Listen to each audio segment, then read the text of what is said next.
Hey everyone, welcome back. This is Excessive Performance TV, and I'm Shane, and today we're going to be taking a look at the Epiphone Matt Heafy Les Paul SnØfall. So we've already looked at a couple of the Matt Heafys in this series. We've looked at the black 6-string as well as the black 7-string. This is going to be the limited edition SnØfall. It's all in white, as you can see. We've got clear knobs. We've got white everything else, including the EMGs. I've never seen that before. And then we got a white fretboard with no inlays. The only markers are on top of the neck when you're looking down. And then we have a white headstock with a black diamond inlay. And then the Matt Heafy truss rod cover. This is a super rare guitar. If you find them, consider yourself lucky. You will be paying a pretty hefty premium for these. You can get the black ones for 2 to 3 times less than you can get the white ones. That's how rare they are. But man, I love this guitar. And like the rest of the series, this is going to be a modern custom. So you're going to have the cutaway at the hill. They continue the white theme on the back, except for with the black 9-volt cover. I guess for such a few amount of guitars, they decided that was not necessary to remold that. And then we have what I'll say is nickel hardware. And of course, your normal Epiphone quality checks, badges, stickers, etc. All right, let's take a look at what you get when you bought this guitar new. It seems alarming today for such an expensive and rare guitar to come in a gig bag, but that's what they did.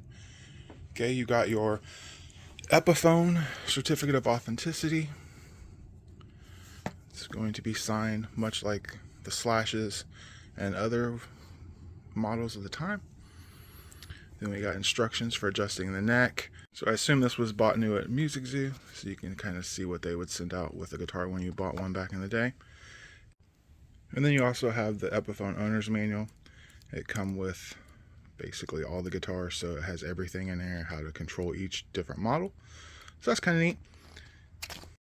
So we're going to come in at 9 pounds, 2.4 ounces. So even with the modern spec and no back binding because of the modern cutaway, we still have a body thickness of 2 inches. All right, so our nut is going to measure 1.65 inches. And our 12th fret, a very unmarked 2.04 inches. At the first fret, we're going to have a measurement of 0.79 inches. And the 12th fret, we got 0.97 inches. This is going to be considered a 1960s D-tapered neck in Epiphone specs. So with that, we're going to have a 12-inch radius at the first fret, as well as the 12th fret. Alright, so you can see our first fret shape, again, is going to be a D. So we're going to have a little flat section in the middle and at the 12th fret. So just as advertised, 1960s slim taper, one of my favorite necks. Alright, and we got our normal Les Paul scale length of 24 3/4 inches. Alright, so inside of our pickup cavities, the bridge, on the neck, looks like it says ARI, which I'm assuming that's somebody's initials. They probably knew that they were building something pretty special back then with the white fretboard and everything. And we got an Epiphone tailpiece that locks in place. That's always super nice. And then the Epiphone typical bridge with the wire in place on that one. Nothing special with our electronics, but we do have the EMG 81 and the EMG 85. Some of my favorite metal pickups. Alright, nothing special in the truss rod cavity, typical Allen wrench adjustment. But we do have this interesting truss rod cover, because typically they're either 1-ply or 3-ply, but in this situation we only have 2-ply, leaving the white exposed with the black lettering. Alright, so again we're going to have the 9-volt cover in the back plate. Just flip that switch and it opens up if you want to change it. Gonna have your EMG mini pots with our typical Epiphone switch. Alright, okay, if you haven't figured out by now, I love this guitar. I love the black version, and I absolutely adore the SnØfall version. So we're gonna set this guitar up completely from get-go. Has some very heavy strings on it. I'm gonna switch out to my typical sets that I use. This is what I use in all my Les Pauls that I play in either half a step down tuning or standard E. Okay, 48 to 11s. It's not exactly what I play on my dime bags, but I'll show you that at a different time. So let's get them changed. Alright, so how do I run my strings? What I do is I lock them down between the coils. Okay, so you run your string through. The first time you're going to run it above the string, and then the second time around you're going to run it below the string. So this is actually going to come up here as we go around the corner, and that's going to lock that string in place. Okay, and as you can see here, we are all finished. Like I said, we do one wrap over the string and then go around the bottom for the rest until the guitar is in tune, and that gives you a beautiful, clean, finished product.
Alright, so my thoughts on the Matt Heafy SnØfall.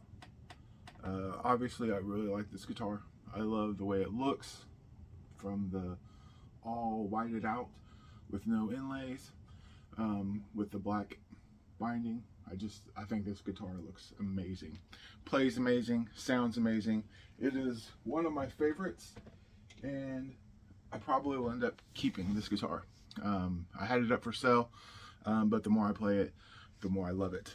So, one other thing I want to talk about today before we close out is what happened last night in Mexico.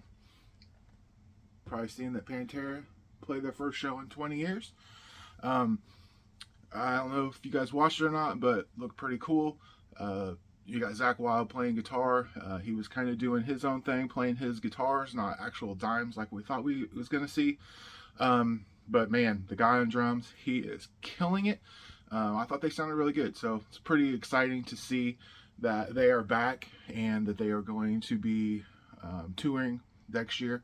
And then just wanted to give you guys a heads up of something that's coming as well. We're opening up the Adam Jones section of the page. I've got access to several different of his guitars, and we are actually going to be picking up one that's coming out next week. I'll let you guys in on that as soon as I can. But it's going to be an interesting week to say the least. So guys, stay tuned.